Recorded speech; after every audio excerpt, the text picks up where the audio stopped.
नमस्कार प्रेक्षकांनो, मालिकेच्या आजच्या भागामध्ये आपल्याला पाहायला मिळणार आहे की जीवाने इकडे नंदिनीच्या हळदी कुंकवाचा घाट घातलेला आहे आणि त्याच वेळी शारदा आणि त्यासोबतच धनंजय तिथे येतात. आणि तेव्हा धनंजयला खूप राग आलेला असतो. ते दोघं खूप आनंदात आलेले असतात. त्यांना माहीतच नसतं की इथे घरात काय चालू आहे. आणि धनंजय जेव्हा पाहतो तेव्हा जीवा मात्र अगदी एकमेकांना टाळ्या देऊन तिथे उड्या मारत हसत चालू असतं त्याचं. ते सगळं पाहून धनंजय ओरडायला सुरुवात करतो. तेव्हा शारदा म्हणते की बाद झालं हो. बाहेरची लोक आलेले आहेत, त्यांच्या समोर तरी कशाला नाही हे सगळं, कळत नाहीये का तुम्हाला? असं म्हणत शारदा त्याला शांत करू लागते. शारदाचं असं म्हणणं असतं की सोडून द्या ना, कशाला तुम्ही पण एवढं धरून बसताय, असं शारदा बोलत असते. त्यासोबतच इकडे आपल्याला पाहायला मिळतं की ज्या सगळ्या गोष्टी घडत असतात त्यामुळं इकडे बायका मात्र जाम खुश झालेल्या असतात. त्या इकडे जीवाचं कौतुक करत असतात. तेव्हा म्हणत असतात की ते बघा, शारदा पण आली, शारदा पण आली असं म्हणत शारदाकडे सगळे जाऊ लागतात. आणि त्याच वेळी इकडे आपल्याला पाहायला मिळतं की शारदा म्हणते, काय ग, कसा कधी आलात तुम्ही? तेव्हा आता सांगू लागतात की अगं तुझ्या जावयाने हळदी कुंकू ठेवले ना, त्यासाठी आलोय. तेव्हा खरंच नशीब लागतं ग असं जावई मिळायला, खूप चांगला जावई मिळालाय तुला, असं म्हणत त्या जावयाचं कौतुक करत असतात. आणि लगेच शारदा पण इकडे म्हणते, ऐकलं का हो, बघितलं का, जावयाचं कौतुक केलं जाते आपल्या. आणि तेवढ्यात जीवा तिथं असतो. नंदिनीने वाण जो द्यायचा आहे तो आणलेला असतो. आणि नंदिनी सुद्धा सगळ्या बायकांना वाण देत असते. त्यांना सांगत असते की हे बघा, असं म्हणत तिने जो वाण आणलेला आहे तो सगळा वाण देणं सुरू झालेलं असतं. सगळ्या बायका पाहतच राहतात आणि म्हणत असतात, नंदिनी खरंच वाण पण खूप छान आणलंयस ग, असं म्हणत नंदिनीचं कौतुक करत असतात. नंदिनी मात्र पाहतच राहते आणि म्हणत असतात, म्हणजे हा वाण पण जावयाने आणलेला दिसतोय आमच्या, असं म्हणत जीवाचं कौतुक केलं जातं. एवढं कौतुक करत असतात ना त्या बायका, त्यांना ना खरंच जीवा म्हणजे जावई म्हणजे एक नंबर, लाखात एक जावई आहे. आणि खरंच शारदा नशीब काढलंस बघ, असं शारदाला म्हटल्याबरोबर शारदाला सुद्धा खूप आनंद होतो. शारदा लगेचच इकडे धनंजयला म्हणू लागते, ऐकलं का? आणि मग नंदिनी सगळ्यांना हळदी कुंकू वाण देत असते. इकडे काव्यामुळं रम्या आणि वसू या दोघींचाही जळफळाट सुरू झालेला आहे. कळतच नाहीये की काय करू, कसं करू, काय करू. अक्षरशः ना दोघी जणी कासावीस होत चाललेले असतात. त्यांना कळतच नसतं की ह्या सगळ्या गोष्टी काय घडतायत आणि कशा पद्धतीने घडतायत. नक्की काय करावं लागेल हा एकच प्रश्न पडलेला असतो. आणि दोघीही एकमेकींना बोलत असतात. ती काव्या एवढी आनंदात राहते. तर इकडे वसूचं असं म्हणणं असतं की एवढी तू मेहनत घेतलीस, एवढं सगळं केलं, पण पार्थला तुझ्या कामाची कदरच नाही ग, त्याने तुझं कौतुकच केलेलं नाहीये. हे सगळं जेव्हा चालू असतं तेव्हा ती म्हणत असते की बघितलं ना, आपण एवढं करतो पण त्याला त्याचं काहीच वाटत नाहीये. आणि त्याचबरोबर हे सगळं जेव्हा घडत आहे तेव्हा मात्र सगळ्या जणी तिथे पाहत राहतात. कारण पार्थचं जे वागणं आहे त्याच्यामुळं इकडे रम्या आणि वसूला राग आलेला असतो. ती बोकुडी बोकुडी करत त्या ह्याला घेऊन बसलेली असते. तिला कळतच नाहीये की काय करायचं. म्हणजे ही काव्या एवढी आनंदात असते, एवढं सगळं चाललेलं असतं, मला कळतच नाही आई काय करू ग. तर इकडे वसू म्हणते की तुला माहिती आहे ना, तिचा जीव त्या पार्थमध्ये आणि पार्थचा तिच्यामध्ये. तेव्हा ती म्हणते, नाही ग, माझी एक आयडिया आली डोक्यात, बरोबर आहे. ती ना सध्या त्या बोक्याला घेऊन त्याच्याबरोबर खेळत असते आणि पार्थ समजून त्याच्याशी बोलत असते. म्हणजे तिचं ते बोलणं आहे ना, तेच आपण बंद करून टाकूया की. जर आपण तिचं बोलणंच बंद करून टाकलं ना तर गोष्टी आपल्या मनाप्रमाणे होणार आहेत, हे लक्षात येते का, असं सांगितलं जात असतं. आणि त्यासोबतच इकडे त्या दोघीही खुश झालेल्या असतात. फायनली आता त्यांना दिशा मिळालेली आहे की काय करायचं आणि कशा पद्धतीने या सगळ्या गोष्टी समोर आणायच्या. तर इकडे आपल्याला पाहायला मिळतं की आता धनंजय चिडलेला असतो. सगळ्या बायका खूप कौतुक करत असतात, कारण नंदिनीने सगळ्या बायकांना कबशीचा सेट वाण म्हणून दिलेला असतो. तर बायकांना इकडे जीवा म्हणत असतो की कसं आहे माहिती आहे का, आता तुम्ही पण प्या एका कबशीतून चहा. आणि मग नवऱ्यासोबत तर इकडे सूर करून, तर तो म्हणतो, सूर करून कोण चहा पितं? नंदिनी लगेच म्हणते, जे मनाने अगदी निर्मळ असतात ती लोकच. आणि दोघंही बोलू लागतात. आता मात्र धनंजयच्या शिट्ट्याच वाजू लागतात. सगळ्या बायकांना वाण दिला जातो आणि जीवा त्यांना सांगत असतो की काही हरकत नाहीये, अजिबात घाबरण्याची गरज नाही, सगळं अगदी छानच होणार आहे, सगळ्या गोष्टी छान पद्धतीने होणार आहेत, असं सुद्धा जीवाने आता सांगितलेलं असतं. आणि सगळ्याजणी बोलत असतात. इकडे जीवा मात्र आता बाहेर आलेला असतो आणि तो म्हणत असतो की खरंच माझ्या आयुष्यात ना खूप छान पद्धतीने आजचा दिवस गेलेला आहे. फायनली तो दिवस आज मी एन्जॉय करत आहे कारण माझी नंदिनी माझ्यासोबत आहे, असं म्हणत तो बोलत असतो. तेवढ्यातच गुड्डू तिथे येतो आणि गुड्डूने येऊन तर जीवाचे डोळे बंद केलेले असतात. जीवाला वाटत असतं नंदिनी आली. अगं पण नंदिनी तू दारू पिलीस, दारूचा वास येतोय. तेव्हा गुड्डू म्हणतो की मी आहे. तेव्हा जीवा म्हणतोय की अरे तू गुड्ड्या दारू पिलास का रे? का रे? का कशासाठी? तुला माहिती आहे का रात्री दारू पिऊन आलं ना सकाळी बायकोच्या हातचा काढा प्यायला लागतो आणि तो काढा ना त्या दारूपेक्षा पण खूप कडू असतो, तुला माहीत नाही आहे का रे? असं म्हणत जीवा गुड्डूला बोलत असतो. तेव्हा गुड्डू म्हणतो की काय करणार? तर जीवा म्हणतो की तुला काकूंनी पाठवलेलं होतं कुठं आणि तू काय करून आलायस हे सगळं, असं जीवा गुड्डूला विचारत असतो. तेव्हा मात्र गुड्डू म्हणत असतो की हो गुळपोळी घेऊन पाठवलं होतं आणि तिथे गेल्यावर आमचे ताऊजी ते म्हणतो बाबूजी म्हणायचंय का? तेव्हा तो म्हणतो की नाही ताऊजीच म्हणायचंय. त्यांनी पाशा 4-5 माझ्या कानाखाली लगावल्या आणि त्यानंतर मग मी रडलो आणि मग त्यांनी माझ्यासाठी हे सगळं केलेलं आहे, असं तो सांगू लागतो. जीवा मात्र पाहतच राहतो. जीवा म्हणतो काय चाललंय हे सगळं तुझं? कशामुळे हे सगळं घडतंय आणि काय आहे या सगळ्याचा अर्थ काय आहे?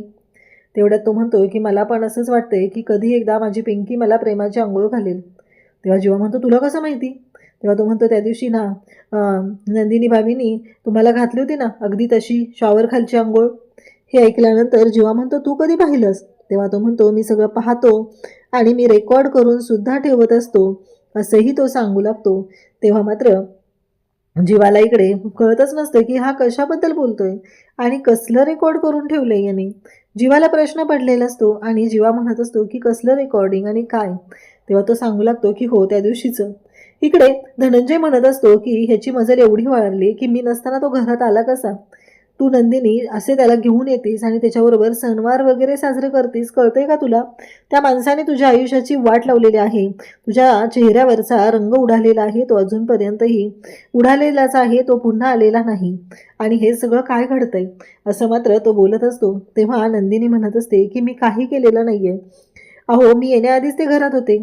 तेव्हा मात्र इकडे विचारू लागतो धनंजय की कसं शक्य आहे? म्हणजे तू येण्यासाठी आधी तो घरात कसा? तेव्हा शारदा म्हणते की हो मीच चावी दिली होती त्यांना म्हणून ते होते घरात, असे शारदा सांगू लागते. तेव्हा मात्र ह्या सगळ्या गोष्टी घडत असतात आणि फायनली धनंजय चिडतो आणि तो म्हणतो काय चाललंय हे सगळं तुमच्या दोघींचं? नंदिनी म्हणते की पण एक गोष्ट लक्षात ठेवा, तुम्हाला वाटत असेल तसं बाबा, पण आत्तापर्यंत मला सांगा जीवांनी माझ्यासोबत काहीच चांगलं केलेलं नाही आहे का हो? ते माझ्यासोबत चांगलंही तेवढंच वागतात ना. आल्यापासून आता बघते मी इतके दिवस झालं तो माणूस माझ्यासाठी धडपडतोय, माझ्यासाठी एवढ्या सगळ्या गोष्टी करतोय, पण तुम्ही मात्र त्यांना दोषच देत आहात, त्यांच्याशी चुकीच्या पद्धतीनेच वागत आहात, असं इकडे नंदिनी सांगू लागते.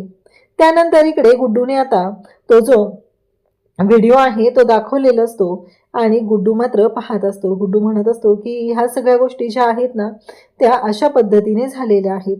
खरं तर गुड्डूला खरं भारी वाटत असतं आणि जीवाला सुद्धा खूप छान वाटतं. तेव्हा गुड्डू म्हणतो की आता तुम्ही हा व्हिडिओ सोशल मीडियावर टाकणार? तेव्हा जीवा म्हणतो की अजिबात नाही, कारण ही आमची प्रायव्हेट मोमेंट आहे, ती सोशल मीडियावर कशाला टाकायची? आणि मग जीवा खरं तर खूप छान पद्धतीने गुड्डूला सांगत असतो. तेवढ्यातच कुरिअरवाला येतो आणि कुरिअरवाला म्हणू लागतो की तुम्ही जन्मेजय देशमुखच ना? त्या पत्त्यावर मी गेलो होतो, पण ते तिथले जे काका होते ना ते माझ्यावर खूप रागवले. आणि मग तो जीवाकडे इकडे बाजूला येतो आणि म्हणतो की तुम्हीच ना, हे तुमचं पार्सल आहे. आणि मग जीवा त्याला म्हणत असतो की काय रे प्रत्येक वेळेस तूच कसं असतो रे पार्सल घेऊन? तो मुलगा पण हसत असतो आणि मग मात्र जीवाच्या लक्षात येतं की हे पार्सल कोणी पाठवलंय? तर माझ्या बडे मियाने पाठवले आणि पतंग पाठवलेला असतो. त्या पतंगावर लिहिलेलं असतं मिस यू छोटे मिया. तेव्हा जीवा सांगू लागतो की फायनली माझ्या पारदादानी माझ्या बडे मियाने माझ्यासाठी पार्सल पाठवलं, पतंग पाठवलेलं आहे. तेव्हा लगेचच त्याला विचारू लागतो गुड्डू आता तो पतंग कसा उडवायचा? तेव्हा जीवा म्हणतो की आता तूच एवढा उडालेला आहे, पतंग राहू दे, पण आपण ना एक व्हिडिओ बनवूया माझ्या दादाला पाठवायला, असं जीवाचं चाललेलं असतं. इकडे नंदिनी म्हणत असते की बाबा बाद झालं, तुम्ही त्यांच्याशी एवढं चुकीचं वागत आहात, अशा पद्धतीने तुम्ही सगळेजण वागत आहात, तरीही ते इथे येतात एवढं सगळं करतात. प्रत्येक वेळेसच एखादा माणूस एखादी गोष्ट चुकीची केली म्हणून त्याच्याशी प्रत्येक वेळेस आपण वाईट वागायची गरज नाही आहे. असं म्हणत नंदिनी इकडे धनंजयला समजवत असते आणि तेवढ्यातच धनंजयला एक कॉल येतो आणि कॉल आल्यावर धनंजय म्हणतो की पाहतो. आता धनंजयला कॉल याच्यासाठी आलेला असतो की नंदिनीने जीवाला आंघोळ घातली आणि ह्या गोष्टीमुळं खरं तर धनंजयला खूप राग आलेला असतो. धनंजय म्हणतो, कळलं का, हे बघ तुझ्या नवऱ्याचे प्रताप, आत्ताच तू त्याची बाजू घेऊन माझ्याशी बोलत होती, भांडत होतीस ना, त्याने काय केलंय ना हे बघ, जरा डोळे उघडून बघ म्हणजे कळेल, तुझ्या लक्षात येईल की त्याने काय केलेलं आहे, असं धनंजय सांगू लागतो. तेव्हा मात्र तो म्हणत असतो की बरोबर आहे, जे काय केलंय ते बघितलेलं असतं. जेव्हा नंदिनीला तो ओरडत असतो की मी एवढं तुला सांगितलेलं होतं पण तू त्या दिवशी ऐकलं नाहीस, तू जीवाला आंघोळीला पाणी दिलंच, असं त्याचं बोलणं चाललेलं असतं. तेव्हा मात्र इकडे या सगळ्या गोष्टी घडत असतात आणि नंदिनीला खरं तर आता राग येतो आणि नंदिनी रागारागानेच निघालेली असते. रागारागाने बाहेर येते जेव्हा तो व्हिडिओ पाहत असतो. खरं तर जीवाला सुद्धा खूप टेन्शन आलेलं असतं आणि गुड्डूला त्याने व्हिडिओ पोस्ट करायला सांगितलेला असतो आणि गुड्डूकडून चुकून आंघोळीचा व्हिडिओ पोस्ट झालेला असतो आणि त्यानंतर बॅटरी डिस्चार्ज झाल्यामुळं मोबाईल स्विच ऑफ झालेला असतो. जेव्हा म्हणत असतो की आता सगळं काय होऊन बसलंय, मी काय करणार आहे, आता नंदिनीला कसं सांगू, आणि नंदिनी तावातावानेच बाहेर आलेली असते, खूप चिडलेली असते आणि नंदिनी तिथे येते आणि म्हणते, बाद झाला, तुमची ही नाटकं बंद करा. त्या दिवशी मी तुम्हाला आंघोळीला पाणी दिलं आणि तुम्ही त्याचा व्हिडिओ बनवून इकडे या पद्धतीने सोशल मीडियावर टाकलेला आहे, तुम्ही बाजार उठवलाय, बाबा म्हणतायत ना तेच खरं आहे. आणि इकडे गुड्डू मात्र घाबरलेला असतो. तेव्हा तो म्हणतो, अगं नंदिनी ऐकून घे, मी नाही टाकला तो व्हिडिओ. परंतु इकडे नंदिनी मात्र ऐकायलाच तयार नसते. नंदिनी म्हणत असते, कुणी टाकला, कोणाकडे ॲक्सेस, या गुड्डूकडे का, त्याला येतं का हे सगळं करता, हे सगळं तुम्हीच केलेलं आहे, मला माहिती आहे, असं इकडे बोलणं सुरू झालेलं आहे. आणि गुड्डूच्या चुकीमुळं एक गोष्ट घडली आहे आणि नंदिनी म्हणते की बाद झालं, आता मला तुमचं तोंडही बघायचं नाही, असं नंदिनी जीवाला सांगते आणि तिथून रागारागानेच निघून जाते. जेव्हा नंदिनी रागारागात तिथून निघून गेलेली आहे तेव्हा मात्र इकडे आपल्याला पाहायला मिळतं की काव्या बोक्याला घेऊन बसलेली असते. काव्या म्हणत असते की पार देशमुखांच्या फंक्शनसाठी मी तयारी करणार आहे, पार देशमुखांना अवॉर्ड मिळणार आहे ना, त्याहीपेक्षा मी कशी दिसते हे पाहून ते खुश झालेले असले पाहिजेत, माझ्याकडे पाहून ते फिदा झाले असले पाहिजेत, असं चालू झालेलं असतं. त्यासोबतच इकडे जेव्हा गोष्टी घडत असतात तेव्हा मात्र नंदिनी ज्या पद्धतीने हे सगळं हँडल करत असते आणि इकडे रम्याने मात्र आता बोकुडा पळवायचं ठरवलेलं असतं. आणि त्याचवेळी काव्याने बोकुड्याला हेडफोन घातलेले असतात आणि सांगितलेलं असतं की तू गाणे ऐकत बस, मी अशी तयार होते आणि खूप वेळ घेऊन तयार होणार आहे मी. उद्याच्या भागात आपल्याला पाहायला मिळतं की काव्याचा बोका रम्याने पळवून आणलेला आहे आणि वसुंधराच्या समोर ती आहे आणि म्हणत असते, आई काप काप याला काप. आणि तेवढ्यातच नेमका पार्थ तिथं पोहोचलेला असतो आणि पार्थ म्हणत असतो की काय चाललंय तुमचं हे सगळं, तुम्हाला काय वाटलं, तुम्ही जे करताय ते अगदी बरोबर आहे, खरं तर तुमच्या दोघींना लाज वाटली पाहिजे, तुमच्या लक्षातही येत नाहीये की तुम्ही काय वागताय. तेव्हा ती म्हणत असते की अरे पार्थ, तुला वाईट वाटतं ना, तुला राग येतो ना, ती काव्या तुला त्रास देण्यासाठी हे सगळं करते, तुला त्रास होतो ना, म्हणूनच मी तिचा हा बोका आणलेला आहे.